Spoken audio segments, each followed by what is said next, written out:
this big beast that all these codecs feed into here, I mean, you know, good luck getting data on that. I suspect. Had a very quick look, nothing popped up. So yeah, like there's no manufacturer, probably some sort of custom cell device, custom ASIC, something like that, combining all the individual voice streams into, you know, something that the main processor and everything else can actually manage.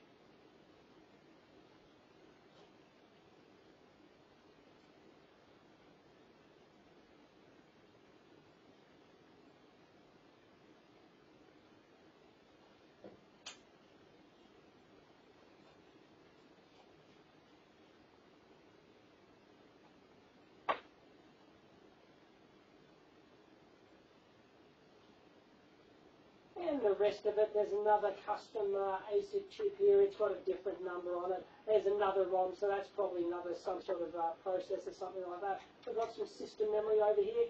Curiously, we've got a big SuperCap here, plus we've got a battery backup. So real-time clock, so the SuperCap maybe, I don't know, designed to keep the processor running so it can shut down gracefully. Who knows?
And there's the wave soldering arrow for all the dip parts. They put them through the wave solder. I'm not going to bother to take this board out. There could be some surface mount stuff on the bottom, don't know. But anyway, yeah, as always, the direction of arrow shows which way this board should travel through the wave soldering machine.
So there you go, that's what's inside a main PABX controller that controls 8 different phones with 4 incoming lines by the looks of it. So let's now go have a look at that voice processor, which presumably attaches to this system as all part of one big system optional. Of course, you don't have to get the voicemail service, but let's take a look at that. There's going to be some digital recording in that sucker.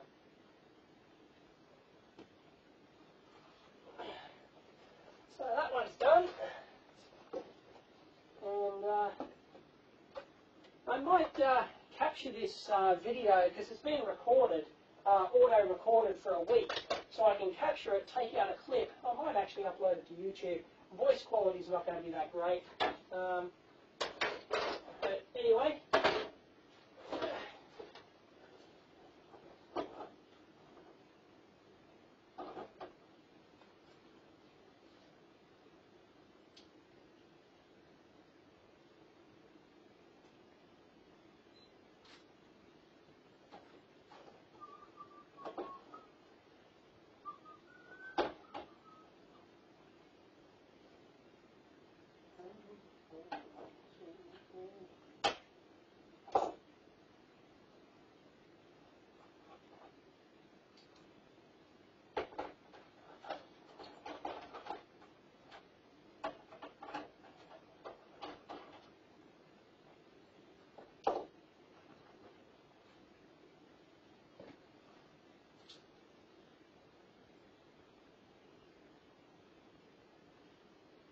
for the TVP100 voice processing system.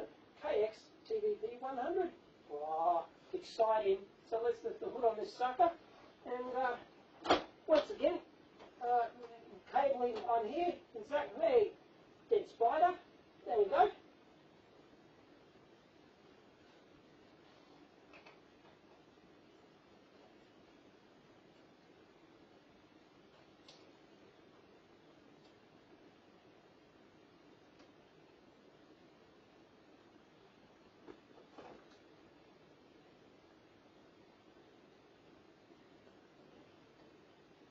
Yes, like all products, this one has bugs.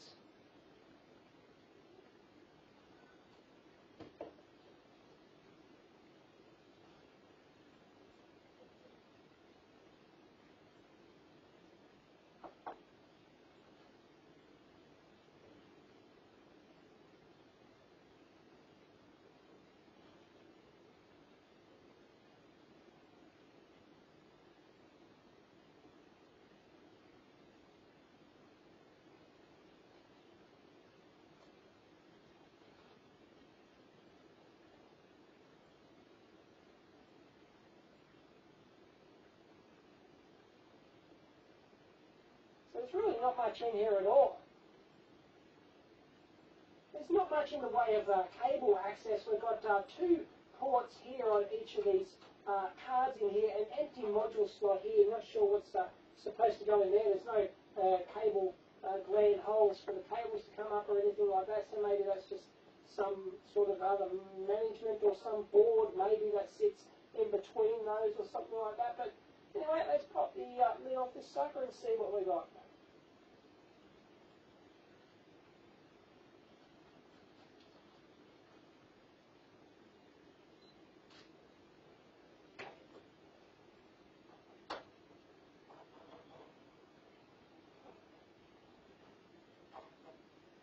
I'm going to want to finish this one up soon. Got my strata meeting at 5:30 and I want to edit this before then, so don't like my chances.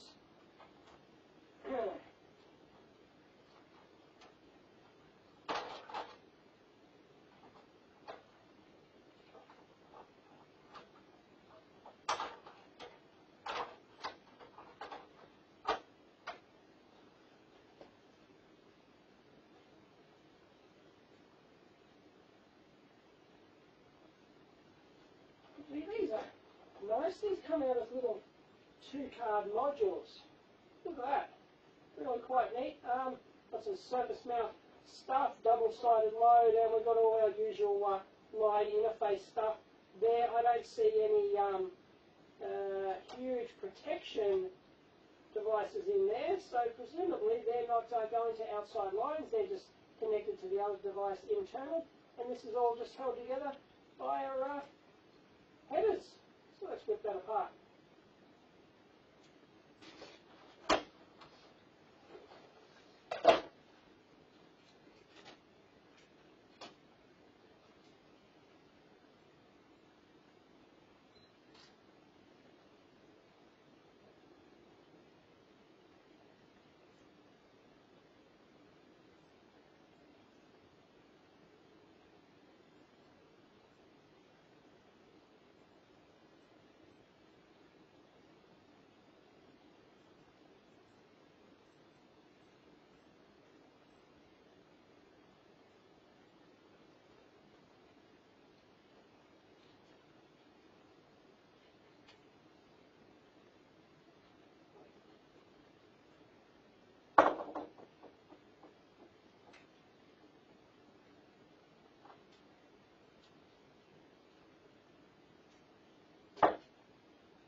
go. So we've got a line interface board. Oh yeah, there's a couple of little neon lamps in there, so a bit of protection there, but like nothing, no big gas discharge tubes for lightning strikes and things like that. So obviously only internal connection through to the other unit. We've got some sort of custom processor up here. It's got some, well, it may not be a processor, it may just be something. It's got some memory attached to it, but yeah, don't even bother looking for the part number.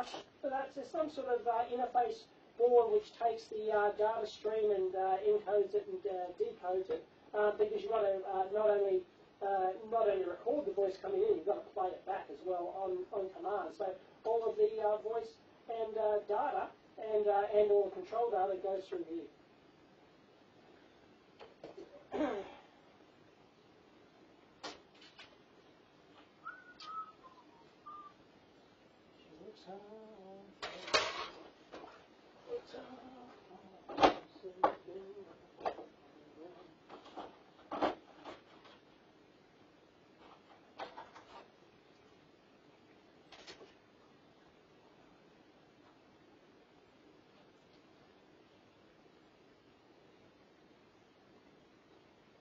Hello, that looks for all the world like a hard drive. Aha! Have they forgotten to erase their stuff? Who knows? We have all the company's phone calls. Whoops.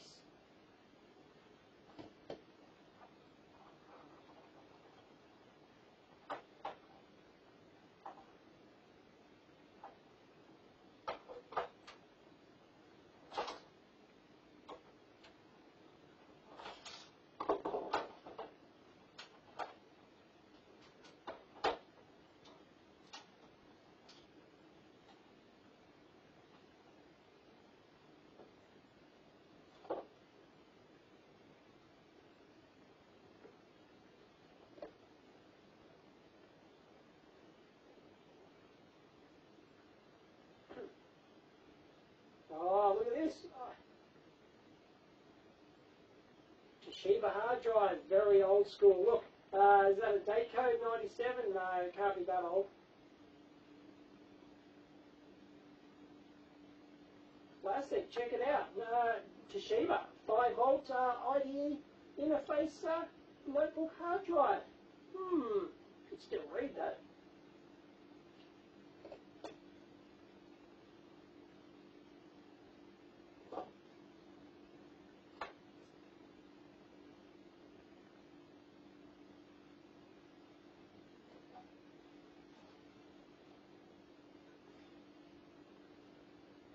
Although you've got to expect it to be a proprietary encoding scheme. It's not like they're running Windows and this is going to be like a fat file system or something like that. Probably, I don't know, but it would be worth hooking up just to see if it was actually readable.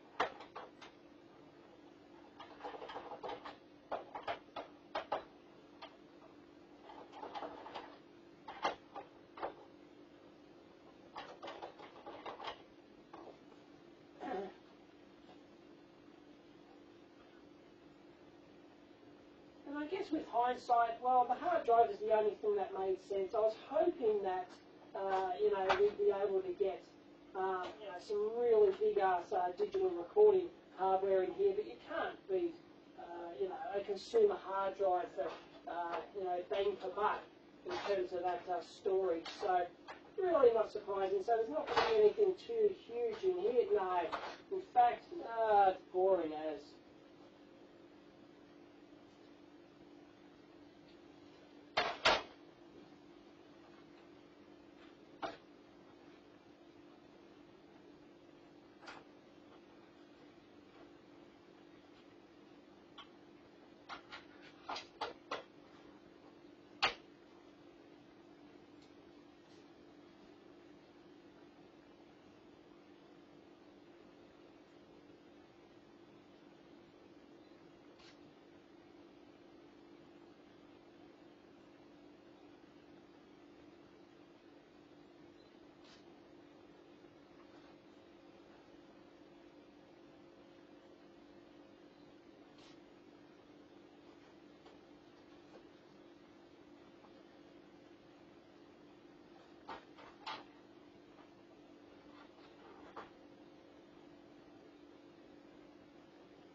well, sorry to disappoint, but that's all she wrote, really, yeah.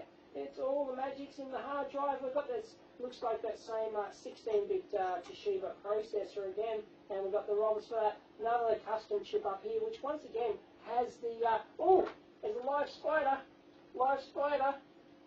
He's over there. He just ran. Here we go. I'll provoke him. He just ran under there, but yeah, there are all his cobwebs. So, he's in there somewhere. Look at that. Live spider. Woo!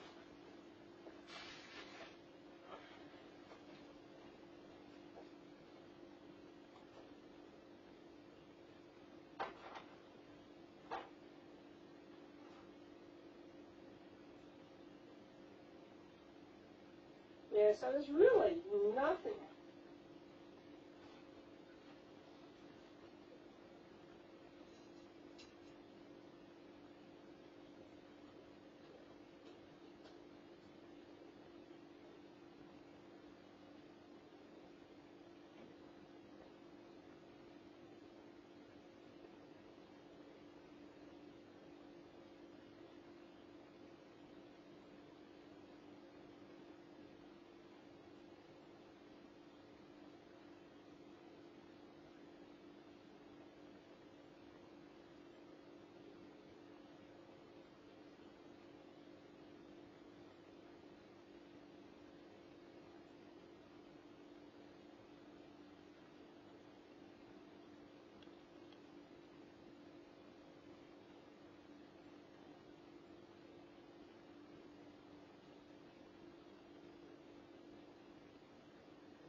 And the only thing interesting here is this MT8952. It's a HDLC protocol controller, and it's basically formatting data in the X25 format. Nothing fancy. Look, 96 vintage, 38 tweet. So nothing.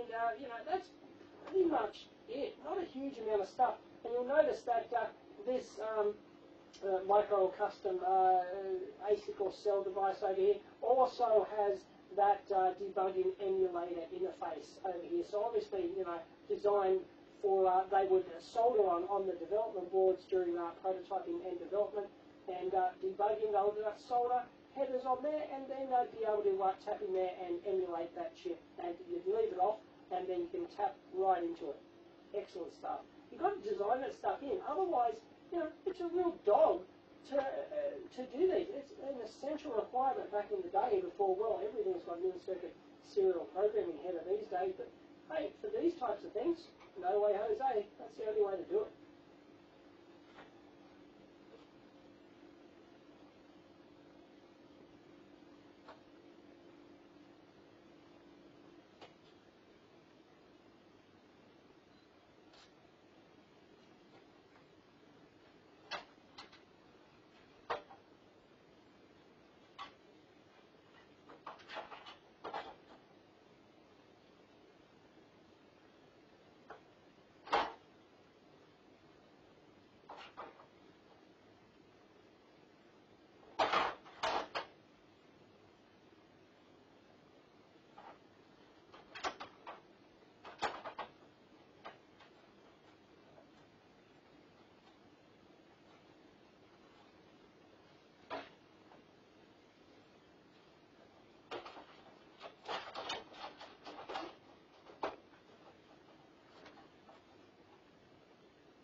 last and maybe least, we have ourselves an NEC Zen Alpha.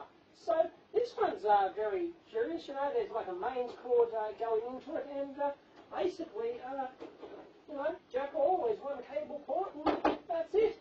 It's an empty box, and something rattles inside.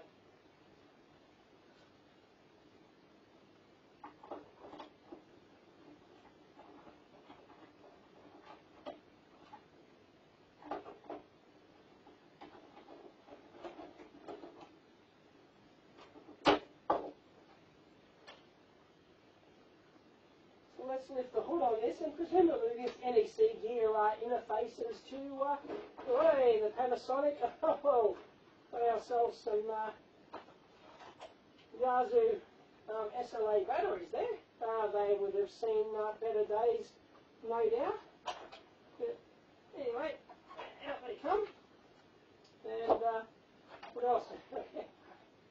Phone cord and some sort of interface board, no idea what that's doing. And metal plates, yeah, this thing's just been hacked.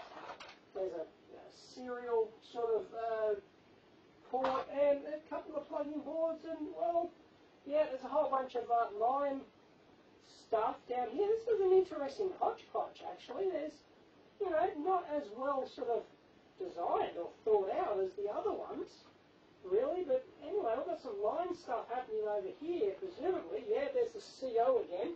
So we've got the with the CO1, CO2, and then 6 ST1 through ST6 external speaker.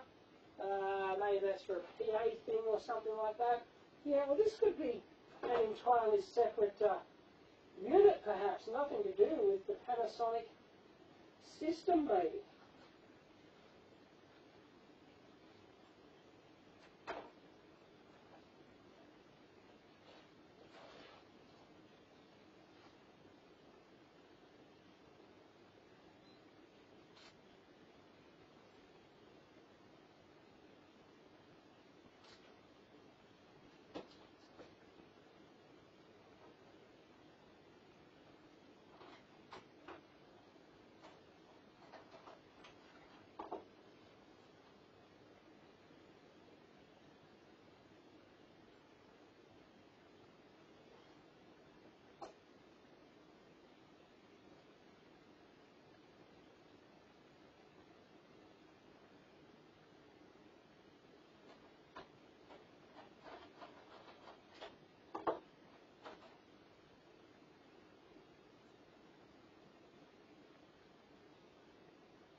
Oh yeah, I was able to get like the spec sheet for this thing, and yeah, it seems to be like a complete PABX solution, nothing to do with the Panasonic, and the manual is just as hodgepodge as the design in here. Look, you know, they're sort of non-symmetrical and everything's just sort of, you know, random connectors placed all over the place, and I don't know, it's just these vertical riser boards, and, it's all about how you do it.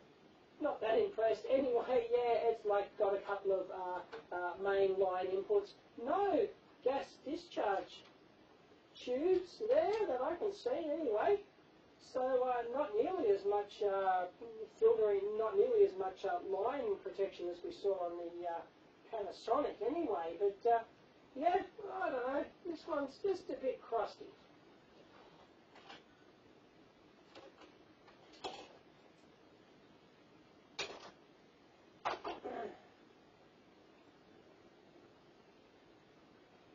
These boards are all over the shop, but this is something familiar. There you go, Hitachi HAS. So, you know, that's pretty familiar. IDT 507201s, and you know, we've got some serious flash happening there. And you know, that's, yeah, who knows what that board does? And then there's a whole bunch of other boards. Look at these. I mean, yeah, what? This one's got battery backup. Oh yeah, we could go to town, but nothing hugely interesting happening here. So that's a that's a CO expansion one. Or was that this one? No, here we go. This is a CO expansion one, so it gives you a couple of extra lines. So yeah, nothing exciting. I don't know. We've seen it all before in the Panasonic.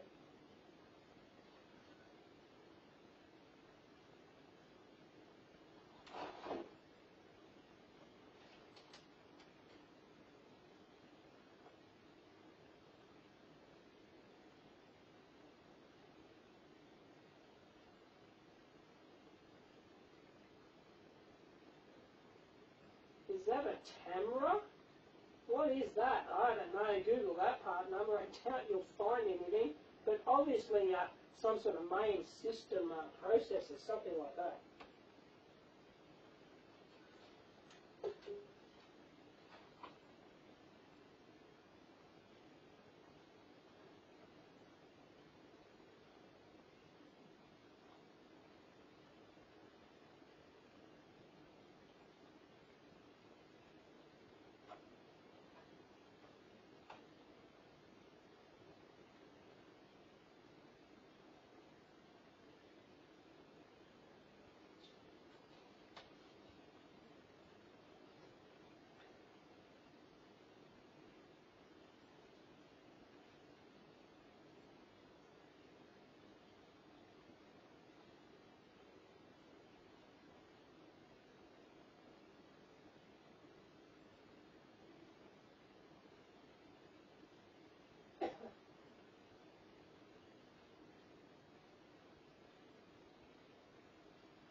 And here's what I'm talking about, salvaging parts. There's an excellent 3-watt isolated DC to DC converter, 24 volts in, plus minus 12 volts out.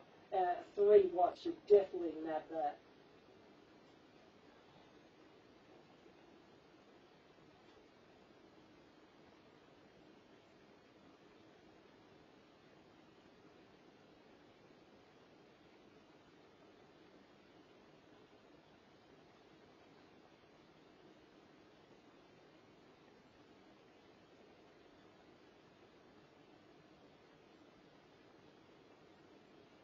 And that's the thing with these boards. If you've got the room, you'll just keep all these boards in a box. So if you're desperately short of a part, on a weekend, you know, and the electronic shop's closed and you're working at midnight or something, you definitely need a, you know, a 200 volt 33 mic electrolytic cap. Yeah, it's old, but you can rip that out and reuse it.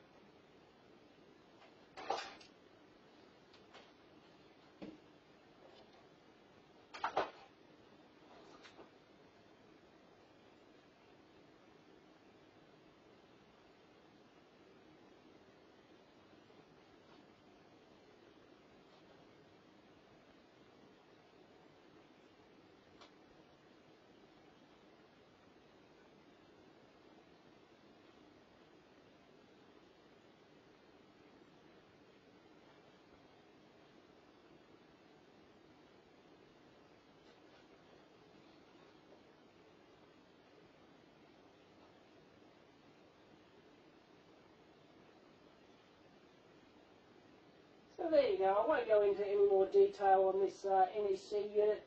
Video's probably gone long enough, but there's a look inside a couple of typical PABX systems that you'll find in a business. You know, quite old ones, sort of, you know, 10, 15-year-old sort of voice systems, but typically these stay in place for a long time. So they probably bought these 10 years ago and installed them, and they've been using them for a decade ever since. So, you know, only now that they've moved, or maybe they have upgraded, maybe they're, you know, moving to all VoIP-based systems or something like that.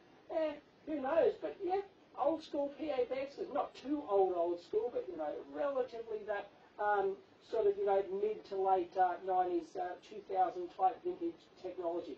Anyway, I hope you like that turnout. There are some high-res photos of this. They're always linked in on the EEVBlog.com website. And my little Dropcam camera has been recording this, so maybe I'll actually try and extract the data from that, and you know, you can have a look at that. I'll post that on my Alt Zone channel if I do that. Certainly won't go on this main channel, but hope you enjoyed it.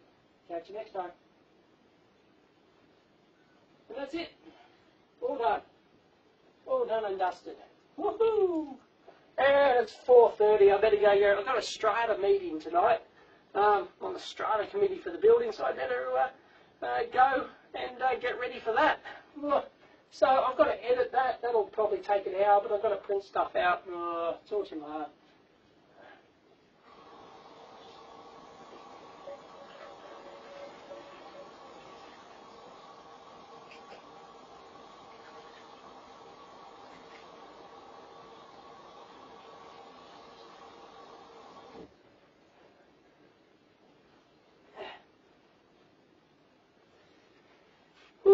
Anyway, the main thing is getting content in the bag. So, yep, another one shot. Beauty. See ya.